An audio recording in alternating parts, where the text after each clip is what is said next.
Bien, je vais montrer comment je me sers des couches ou masques. Par exemple, ici dans cette partie, je vais avoir envie de raviver ici, là, cet éclairage.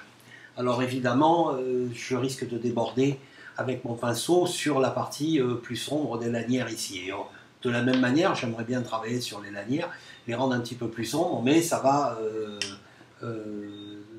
bien entendu teinter cette partie de la jambe. Alors, la façon la plus simple, c'est évidemment de créer justement une sélection, d'isoler une partie en s'appuyant sur le trait là. C'est assez facile.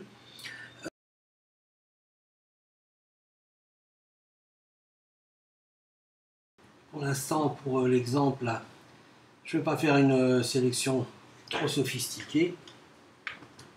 Voilà, donc je veux peindre dans cette partie.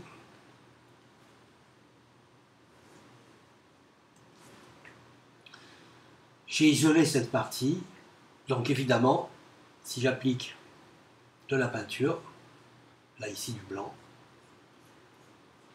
le blanc ne va pas toucher la partie extérieure, là où on voit les lanières ici, bien entendu.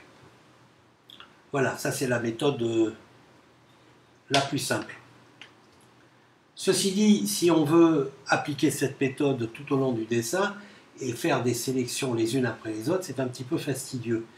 Donc c'est pour ça que moi j'ai tout simplement utilisé les couches en préparant, je vais remettre mon image à l'endroit, en préparant tout simplement mes sélections, qu'on appelle aussi des couches.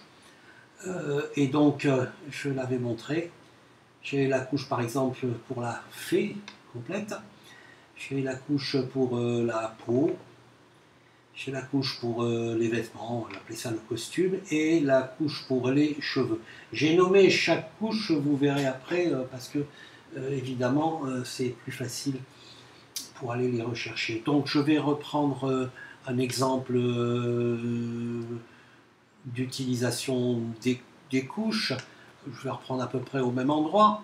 Si je veux maintenant renforcer par exemple mon ombre ici, là, je vais en dire un petit peu plus.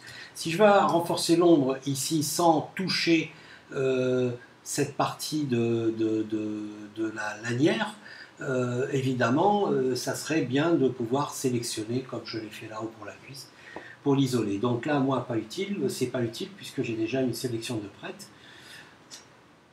Je vais tout simplement aller la chercher, cette sélection. Donc là, je reviens sur mes calques pour être sûr de travailler sur le bon calque. Et alors, je vais chercher la sélection ici, dans le menu sélection, et tout simplement récupérer la sélection, et je cherche le nom de celle qui m'intéresse. Et donc là, c'était, en l'occurrence, c'était le calque pose. Pour ça, j'avais dit que c'était bien de pouvoir de les nommer avant, c'était quand même plus clair. Voilà, donc maintenant, j'ai plus qu'à chercher la couleur qu'il me faut ici, là, voilà, pour vous montrer, voilà, je travaille dans la sélection directement.